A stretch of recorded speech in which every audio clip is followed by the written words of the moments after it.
Olá Igreja, olá família. Estamos neste momento a ler o 13º e 14º livro da Bíblia, o livro de Colossenses e de Salmos. Colossenses iremos ler durante esta semana e Salmos vai nos acompanhar ao longo dos tempos. Hoje vou falar um pouco do livro de Colossenses, sendo que o meu objetivo não é fazer um enquadramento do mesmo, o qual espero que já tenham visto através do vídeo que enviamos do Bible Project, que faz uma introdução incrível, mas sim tentar motivar-vos à leitura, destacando factos ou questões que me chamaram a atenção e que são realmente relevantes sobre o livro. Assim sendo, o livro de Colossenses é mais uma carta de Paulo, escrita de forma apaixonada. Paulo é apaixonado pela verdade do Evangelho, pela sã doutrina. Devemos ser tão apaixonados pela verdade e pela sã doutrina, conhecendo a palavra de Deus e tentando mostrar isso a quem nos rodeia. Paulo escreve novamente da prisão, mas isso não diminui o seu ímpeto de partilhar e defender o Evangelho da forma correta. Esta carta de Paulo é uma reação aos relatos que ele tinha ouvido falar de pessoas que confiava. Paulo não conhecia a igreja de Colossos e, ao contrário da igreja de Filipenses, ele não esteve na origem da sua fundação. Assim como a carta de Filipenses é uma carta pequena, mas cheia de conteúdo. Também como toda a Bíblia, que é relevante e atual, a carta aos Colossenses é uma carta super atual e relevante para os dias de hoje. Quando estiverem a ler a carta, reparem na linguagem. Vão reparar que ele fala de conhecimento vezes sem conta. E porquê que isso acontece? Acontece porque precisamente Paulo está a tentar refutar falsos mestres. Ele está a tentar tratar heresias que estavam a ser feitas, a tentar ser trazidas para a igreja.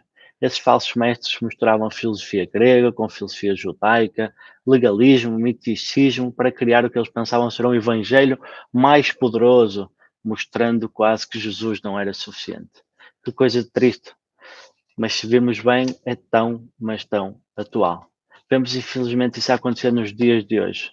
Então Paulo usa a linguagem deles, utilizando a palavra de conhecimento de forma repetida, porque eles estão a dizer que são donos, não é, de um conhecimento superior. Estão a dizer que têm uma revelação especial e só certas pessoas é que podem ter essa revelação especial e que são elas. Aí se chama-se gnosticismo. Então, a carta aos Colossenses é muito marcada por termos de conhecimento, a palavra mistério também aparece, que são termos familiares aos hereges que estão a tentar impor essa heresia na igreja. Em Colossenses 2, versículo 8, Paulo escreve: Tenham cuidado para que ninguém os escravize por meio de filosofias inúteis e enganosas, que se fundamentam nas tradições humanas e nos princípios elementais deste mundo, mas não em Cristo. Depois de Paulo escrever isto e justificar que Cristo é suficiente, reforça para termos muito cuidado para não sermos escravos de filosofias vãs.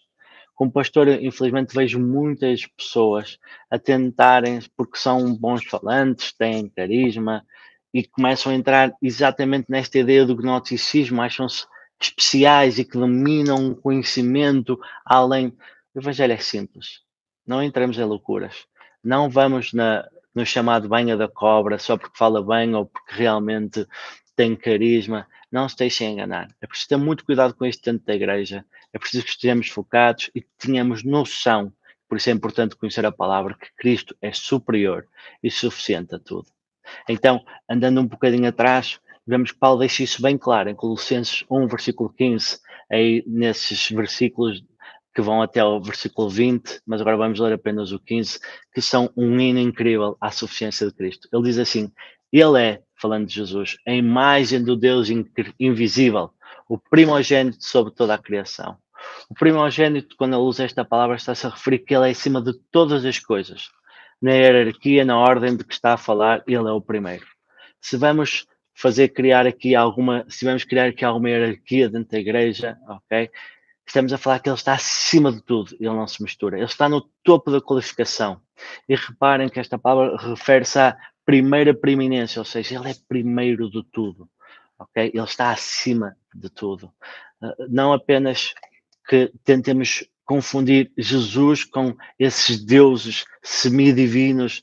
Não, ele está no trono, ele é soberano, ele é o primeiro, está acima de todas as coisas. Ele é sobre a igreja, ele é o cabeça do corpo, ele esteve na criação, ele é o alfa e o ômega. É incrível o nosso Jesus Cristo. Então Paulo usa esta carta para corrigir o falso ensino na igreja. Ele faz isso no primeiro e no segundo capítulo, corrige isso, mostra a soberania e a suficiência de Cristo e faz isto de forma apaixonada, como eu já falei, mostrando que Cristo é suficiente e supremo para tudo o que enfrentamos e necessitamos na vida. Amém?